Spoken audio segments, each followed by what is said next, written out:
Hello, welcome to my student support system.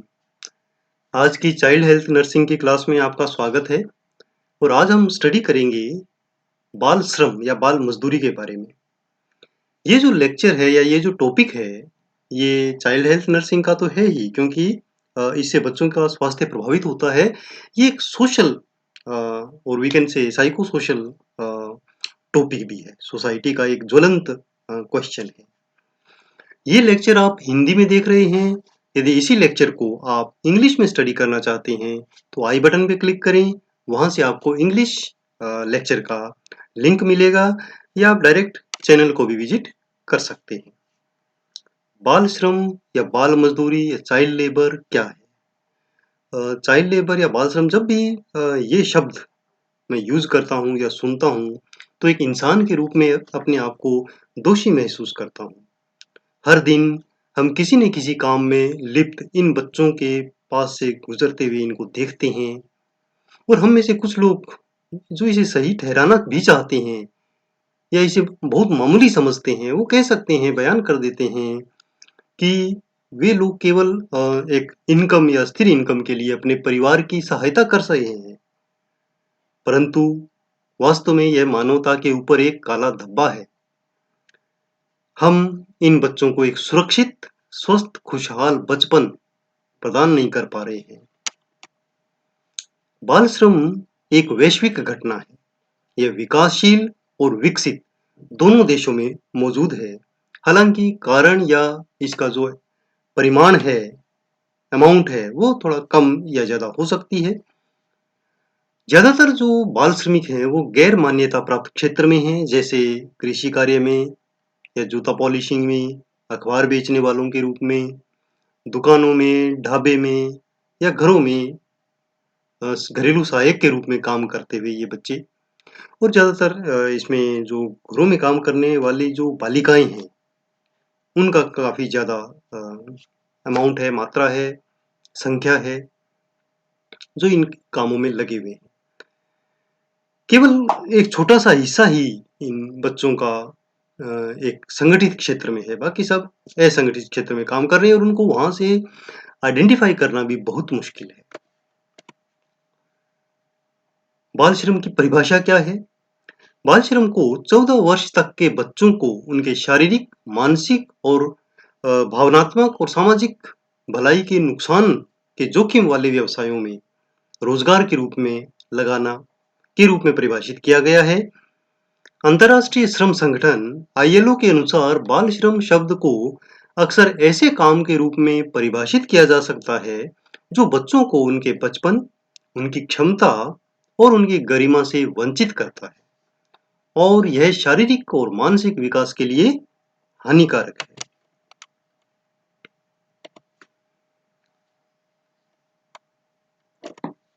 बाल श्रम के कारण क्या है? चाहे कोई सा भी एरिया हो, लगभग सेम कारण सब जगह देखे जाते हैं। सबसे बड़ा और महत्वपूर्ण कारण है गरीबी। यह बाल श्रम का मुख्य एक कारक है। एक गरीब परिवार का हर सदस्य, विशेष रूप से महिलाएं और बच्चियां, गरीबी का ज्यादा शिकार होती हैं। घरेलू नौकर के रूप में ये बच्चियां काम करके अपने परिवार को सपोर्ट करने की आवश्यकता के आधार पे वो काम करती हैं, काम करना पड़ता है। गरीबी के कारण ये परिवार इन बच्चों को स्कूल जाने देने की बजाय काम पर भेजने के लिए मजबूर होते हैं ताकि वो जल्द से जल्द अपने परिवार की आय बढ़ाने के लिए काम कर सकें, शुरुआत कर सकें।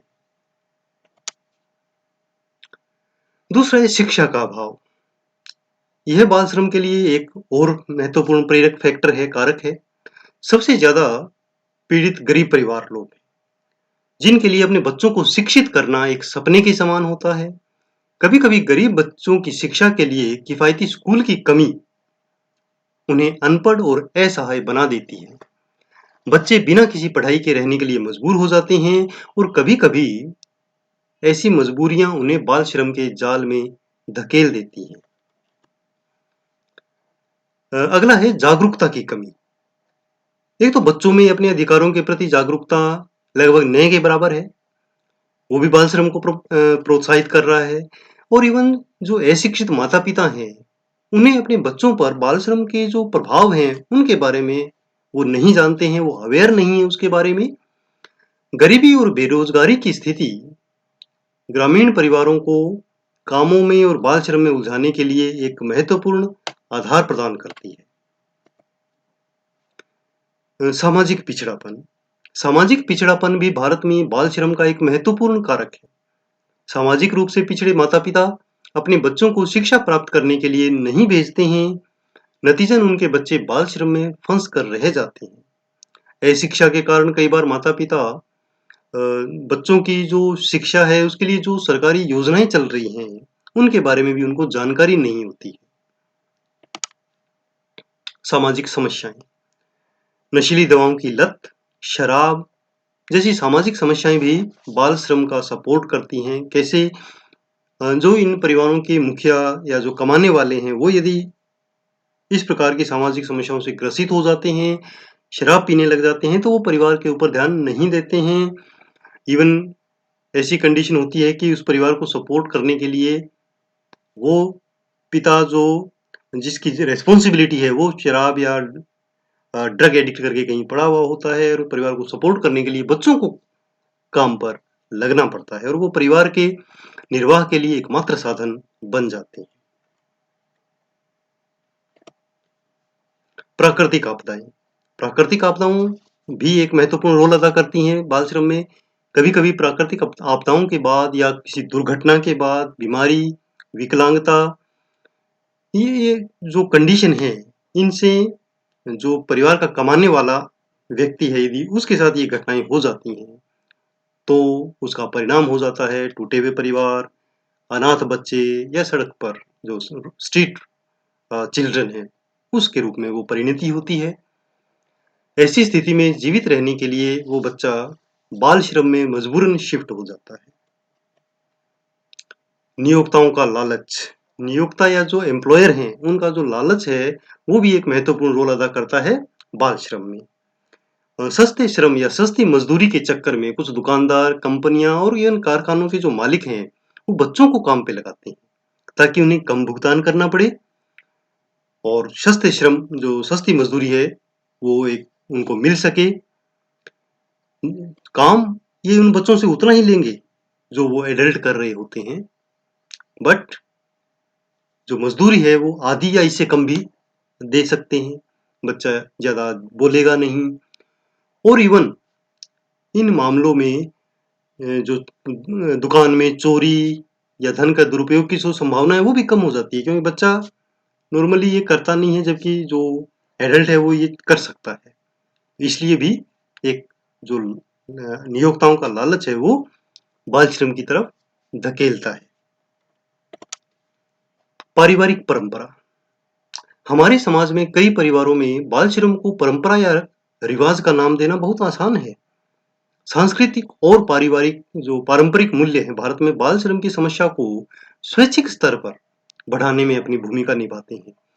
कई परिवारों का मानना है कि एक अच्छा जीवन, पढ़ा लिखा जीवन बच्चे का उनकी नियति नहीं है।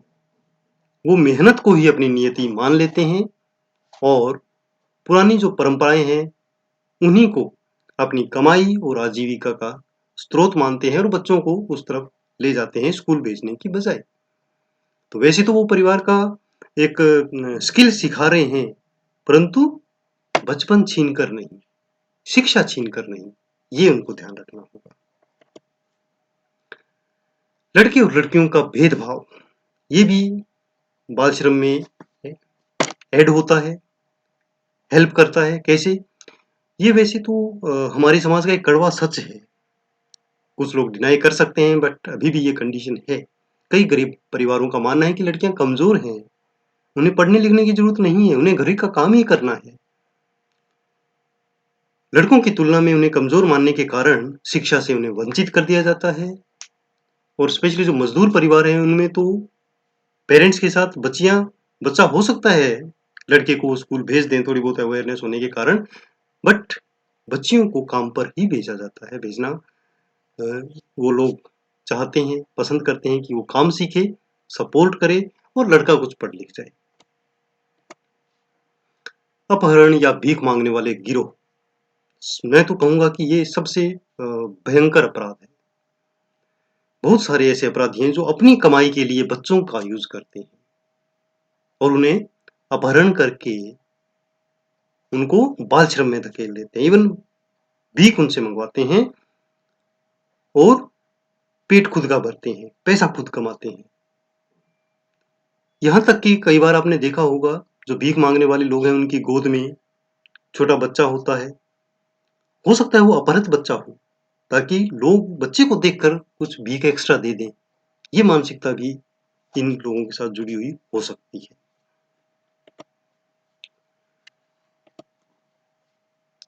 इसके बाद आता है कि हेल्थ हैजार्ड्स क्या हैं चाइल्ड लेबर के, क्या-क्या स्वास्थ्य संबंधित नुकसान बच्चे को हो सकते हैं। सबसे पहले इसमें आता है शारीरिक स्वास्थ्य के खतरे। कामकाजी बच्चों को प्रतिकूल पर्यावरणीय परिस्थितियों में काम करना पड़ता है, जैसे धूल, धुआं, बिजली, विकिरण, असुरक्षित और अस्वस्थ परिस्थितियां।